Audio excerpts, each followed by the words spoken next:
Masa tukang pisang goreng terus tiba-tiba mau jadi wali kota? Hanya gara-gara dia anak presiden.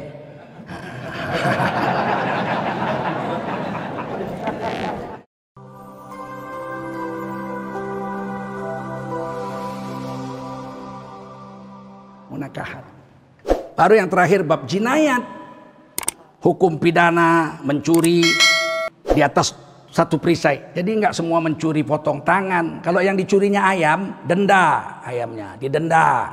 Kalau mencuri makanan karena lapar, dikasih makan, nggak dihukum. Kenapa kau curi jagungku? Lapar kali aku, ini baru ku bakar, mau ku makan. Dikasih duit malahan oleh pemerintah. Karena dia lapar, dia mencuri karena lapar.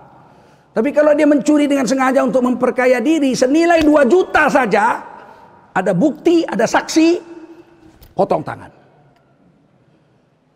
Begitu. Kita usulkan ini, mulai kita usulkan di DPR. Nggak mau DPR.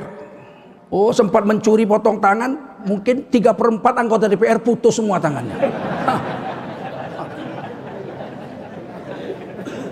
Dia yang paling rakusnya, betul nggak? Terus bagaimana? Sekarang sudah mengeluh. Pemerintah Jokowi sudah mengeluh. Menteri Kumham sudah mengeluh. Yaswana Lauli, siapa namanya itu, orang Nias itu. Kita susah, terpaksa 35.000 narapidana dilepaskan. Karena apa? Karena nggak ada duit untuk kasih makan. Bayangkan makan mereka tuh 15 triliun duitnya. Makan maling-maling, rampok-rampok.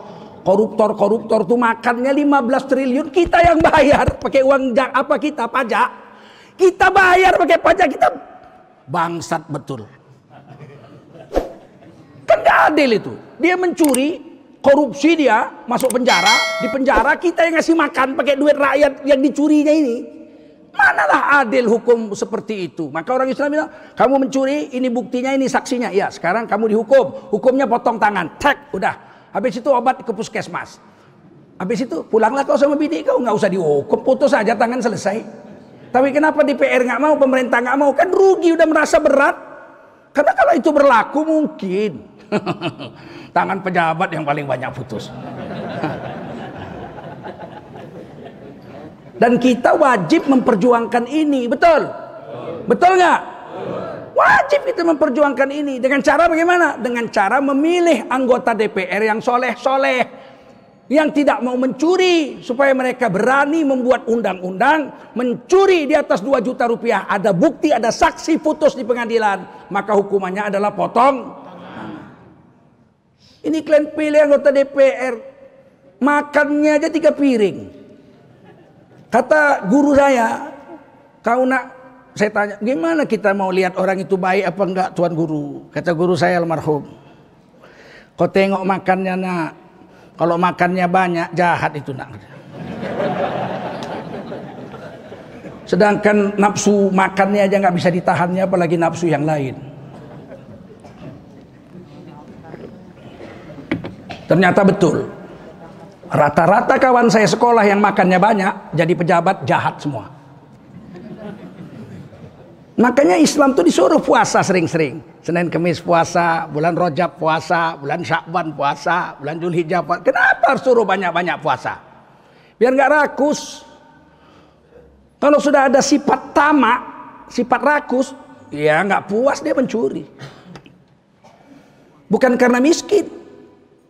Itu pencuri-pencuri itu bukan orang miskin. Joko Condro itu, Jaka Chandra, bukan orang miskin. Kaya raya dia, yang dicurinya 511 miliar. Kabur, lari 11 tahun buron, tiba-tiba bisa pulang. Dikawal jenderal polisi, ngurus KTP, KTP setengah jam jadi. Aku wakil sekjen MUI pusat 10 tahun, setahun nggak dapat KTP istriku. Kalah sama maling. Lebih hebat, lebih sakti maling. Pergi lagi ke imigrasi, bisa tukar paspor lagi. Udah tuh pulang dia ke Malaysia, dikawal sama jenderal polisi, aman. Gila nggak? Ini negara ada yang sakit di negara ini. Setuju? Mau dibiarkan begini terus? Tiba-tiba ketua DPR bilang orang Minang harus mendukung calon gubernur, jadilah pendukung negara Pancasila. Anak kemarin sore mau ngajari orang Minang berpancasila. Aduh. Dia masih didengkul bapaknya, kita udah paham Pancasila. Orang Minang diajarnya berpancasila. Seolah-olah kita pemberontak, betul? Dan tidak ada negara Pancasila. Mana ada negara Pancasila? Negara kita bukan negara Pancasila. Negara kita NKRI, Negara Kesatuan Republik Indonesia. Pancasila itu falsafah bangsa. Makanya pelajaran di sekolah dulu ada namanya falsafah Pancasila, di kuliahan dapat 2 semester. Dasar negaranya Undang-Undang Dasar 1945, semboyannya Bhinneka Tunggal Ika. Pancasila bukan dasar negara, falsafah negara. Siapa yang bikin salah itu? PKI. Ada dulu tokoh PKI dalam lembaga Lekra, lembaga kesenian rakyat, namanya Sudarnoto. Terbukti PKI dibuang ke Pulau Buru 20 tahun. Dia itulah yang mengarang Mars Garuda Pancasila yang sering kita dengar itu. Itulah yang bikin keliru itu. Garuda Pancasila, akulah pendukungmu, patriot proklamasi, sedia berkorban untukmu. Pancasila dasar negara. Bukan. Pancasila falsafah cara pandang kita terhadap diri kita, bahwa kita wajib berketuhanan yang maha esa. Nggak boleh orang nggak beragama di negara ini. Ateis nggak boleh ada di sini, komunis. Berkemanusiaan yang adil, dan bahwa bangsa Indonesia itu berkemanusiaan yang adil dan beradab, bukan berkebinatangan yang zolim dan biadab. Bukan itu. Nah, ini dijelaskan. Nah, termasuklah di dalam syariat Islam itu ada siasah. Hukum politik. Bagaimana mengangkat pemimpin, bagaimana memberhentikan pemimpin, bolehkah pemimpin digaji pakai uang negara. Ada semua diatur. Ada yang mengatakan kalau di negeri yang bersaing Islam dengan Kristen, calon wali kota, bupati, bolehlah orang ulama turun membela yang Islam. Tapi kalau dua-duanya Islam, ulama nggak boleh berpihak. Loh, kok nggak boleh berpihak? Waktu Rasulullah wafat, berdebat ini orang Ansor dengan orang Quraisy, mau merebut kedudukan khalifah. Orang Quraisy maunya orang Quraisy, Umar bin Khattab. Yang sini maunya Abu Ubaidah bin Zarrah, orang Madinah. Hampir perang. Datang Sayyidina Abu Bakar, ada hadis Nabi, pemimpin Quraisy, a'immah minal Quraisy, pemimpin harus Quraisy, wazirnya baru orang-orang Madinah. Akhirnya diangkat Sayyidina Abu Bakar. Umar bin Khattab yang angkat tangannya. Berpihaklah semua orang-orang itu ke Abu Bakar, baik yang Ansor maupun Muhajirin. Siapa bilang nggak berpihak? Kan dua-dua baik. Dua-dua baik. Siapa bilang Abu Ubaidah nggak baik? Tapi dari dua yang baik kita pilih yang lebih baik. Nah, jadi kita tidak netral. Ini iko dua-duanya iko ancak kok. Bakal kok nak dibuat. Netral, indah, pilih yang lebih baik, betul nggak? Nah, ini calon Islam dua-dua, tapi buruk sadonyo. Samanya penipu semua. Kalau gitu dipilih yang lebih sedikit buruknya. Akhafud darrain kalau di dalam bahasa Arabnya, yang lebih sedikit buruknya dipilih. Jadi berpihak, jangan bilang nggak berpihak. Ambo ku netral ambo, indak di sinan, indak di siko. Bahaya itu. Bahaya itu. Berarti dia menganggap yang hak dengan yang batil sama, yang lebih baik dengan baik sama. Sedangkan bahasa Arabnya aja Hasan ada Ahsan, betul nggak? Orangnya sama-sama baik. Kita pilih yang mana? Yang programnya lebih baik. Setuju? Nah, di Medan sekarang dua-duanya orang Islam, calon wali kota. Dua-duanya Nasution lagi, dua-duanya Islam. Ditanya orang ke saya, macam mana Pak? Nenek moyang kita sudah memberikan petunjuk. Tak usahlah bilang Quran hadis dulu. Nenek moyang kita kan adat bersendi syarak bersendi kitabullah. Kalau ada pisang awak, buat apa pisang lilin? Kalau ada orang awak, buat apa orang lain? Iko sama Pak, dua-duanya orang awak kok. Iko Islam juga. Kalau sama-sama orang awak, ada lagi tuh. Sama-sama pisang awak nih. Ya kalau begitu pilih yang masak di pohon. Jangan yang masak di karbet kan gitu. Masak tukang pisang goreng terus tiba-tiba mau jadi wali kota. Hanya gara-gara dia anak presiden.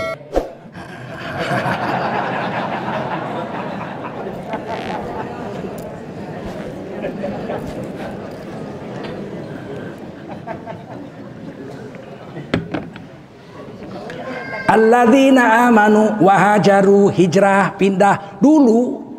Waktu perintah ini hijrah dulu, syar'inya secara syariat, hijrah itu memang tinggalkan rumah, harta, jabatan semua, pindah ke Madinah berjuang bersama Rasul. Tapi setelah Mekah dikuasai Nabi, Fathu Mekah, Nabi mengatakan tidak ada lagi hijrah, la hijrah ba'dal fath. Setelah Mekah kita kuasai, hijrah nggak ada lagi. Kalau Bapak jual sekarang sawah ladang di Sumatera Barat ini, pindah ke Madinah, nggak ada pahala hijrah, nggak ada lagi pahala hijrah. Tapi hijrah itu kata Nabi mulai hari ini setelah Fathu Mekah, hijrah itu minat zulumati ilan nur, dari yang gelap kepada yang terang, minal batil ilal haq, daripada yang batil menjadi yang hak. Istri selama ini melawan suami, mulai pagi ini berhenti melawan suami. Ibu mau masuk surga nggak? Kuat jawabnya. Mau masuk surga nggak? Cuman 4 langkahnya kata Nabi. Nah, inilah hijrah itu. Yang pertama jaga sholat 5 waktu. Kalau kemarin belum sholat, mulai hari ini jangan tinggal sholat lagi. Bisa. Yang kedua mau masuk surga. Langkah kedua jaga puasa Ramadan. Kalau kemarin malas puasa, sekarang jaga puasa Ramadan. Bisa. Alah setengah jalan tuh. Semifinal. Tinggal 2 lagi. Langkah ketiga, wa hafadzat farjaha, tutup aurat, jangan selingkuh sekalipun sampai mati. Bisa? Oh, kuat jawabnya. Ini kan bagus nih, pakai cadar Al-Ahzab 59, pakai cadar Al-Ahzab 59, pakai kerudung An-Nur 31, kan bagus. Ini karena mengaji nih, enggak? Baik kok, sadonya enggak? Nah, jangan nanti siang lewat tukang ikan manggil ikan pakai baju daster. Gemetar tuh kan ikan tuh. Itu hijrah. Bisa. Jangan selingkuh. Jangan selingkuh sama tukang ojek. Saya seumur hidup istri saya nggak boleh naik ojek. Walaupun murah. Kenapa? Memang murah tapi 70 kali ngerem.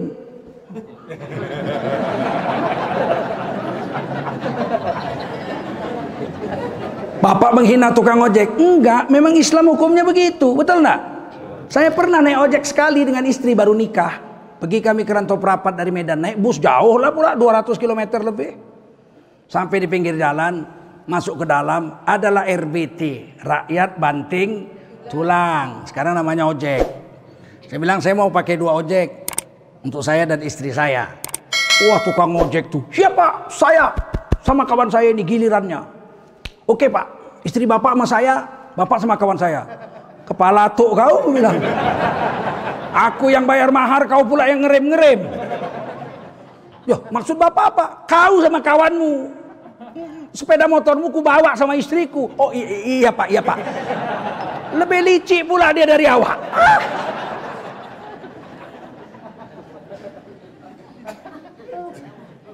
Ojek ini bukan pekerjaan. Semakin banyak tukang ojek di Indonesia, semakin membuktikan pemerintah telah gagal mensejahterakan dan memberikan lapangan kerja kepada rakyatnya. Ojek bukan lapangan kerja. Kalau kerja itu ada kontrak, ada majikan, ada anak buah, ada gaji, ada tunjangan, ada pensiun. Betul nggak? Jadi ojek mana ada pensiunnya, tunjangannya nggak ada, gajinya nggak ada, mati pun nggak dilihatnya. Jadi ojek bukan pekerjaan, itu keterpaksaan. Apa namanya? Apa namanya? Keterpaksaan, bukan pekerjaan itu. Semakin banyak tukang ojek, semakin gagal pemerintahnya di tempat itu. Paham? Hijrah yang keempat, langkah yang keempat paling enak nih Bu. Mau masuk surga kan? Yang keempat, wa ata'at zaujaha, taat sama suami, tidak pernah melawan sekalipun sampai mati.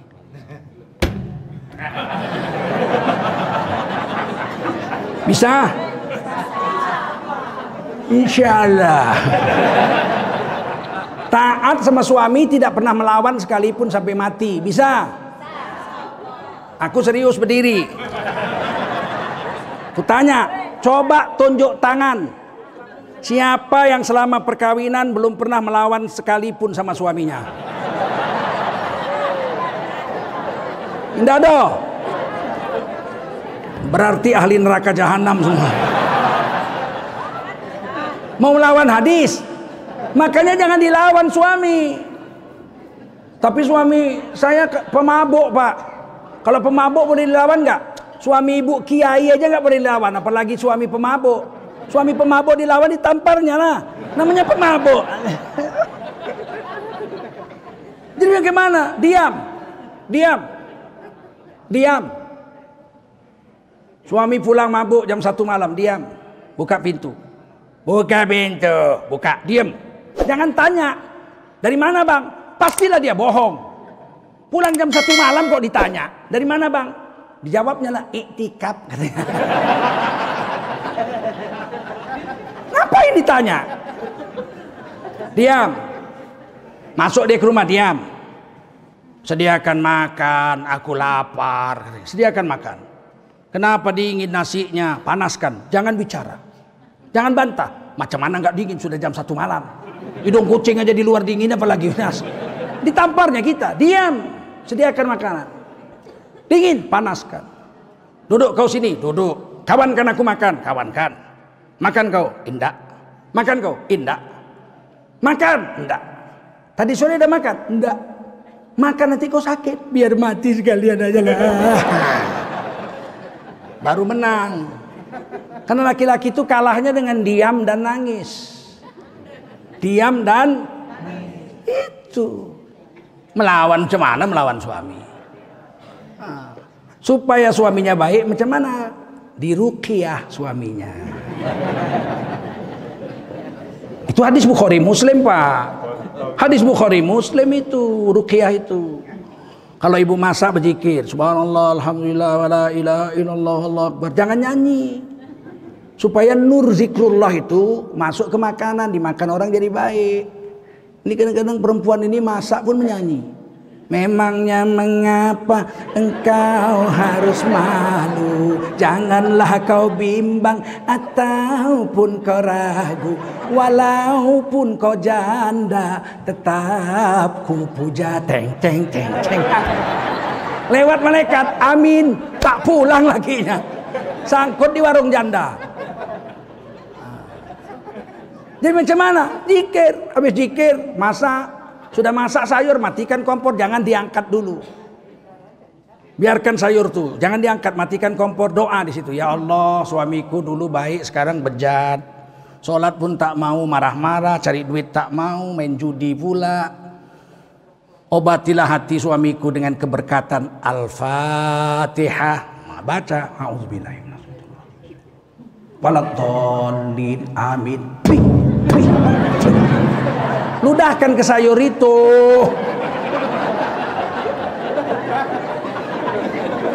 Seminggu, 2 minggu, sebulan, 2 bulan, 5 bulan, setahun, berubah suaminya jadi baik.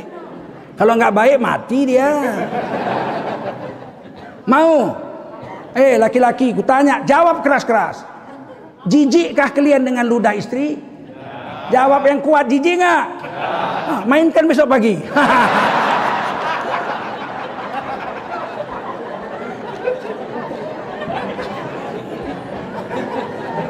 Kita hijrah dari yang batil kepada yang hak. Jangan kita suami jahat pergi ke dukun. Kok Pak Dukun, kok suami ambo kok nak kawin lagi kok Pak Dukun kok. Gampang diambil dukun, turun pula air. Minyak si tuang dalam kuali, berdiri macam beruang, duduk macam babi. Diruqyah pakai alfa. Itu hijrah. Kalau kemarin masih buka aurat, tutup aurat. Belum sholat, nggak puasa, jadi puasa. Pelit, nggak mau sedekah. Mulai hari ini sedekah. Karena harta yang dibawa mati menghadap Allah yang kita sedekahkan. Kadang-kadang kita ini pelit. Ngasih 5.000 aja gemetarnya 1 jam. Kenapa gemetar? Baru nengok hantu? Bukan, baru sedekah. Sedekah banyak, 5.000. 5.000 aja sampai gemetar. Kita mesti berubah. hijrah dan bersusah payah dia jalan Allah nih, wajahadu fisabilillah bi amwalihim wa anfusihim. Ibu bapak, terakhir saya mau pesan, kalau kita bersatu besar kita. Besar kita. Kita di Indonesia ini 230 juta dari 267 juta. Tapi kenapa yang miskin rata-rata orang Islam? Karena orang Islam tidak bersatu. Kita ini kalau makan pagi lontong berapa sepiring? Nah, taruh 5.000 6.000 pakai telur ya enggak? 5.000 pagi lontong, 5.000 sore lontong, 5.000 siang lontong. Tiap hari makan lontong aja karena miskin. Itu setahun duitnya 115 triliun. Sebulan 115 triliun. Kalau makan lontong aja sebulan orang Indonesia 230 juta, itu duitnya 115 triliun. Kalau makan nasi padang 16.000 pagi, 16.000 siang, 16.000 sebulan, itu duitnya 230 triliun satu bulan.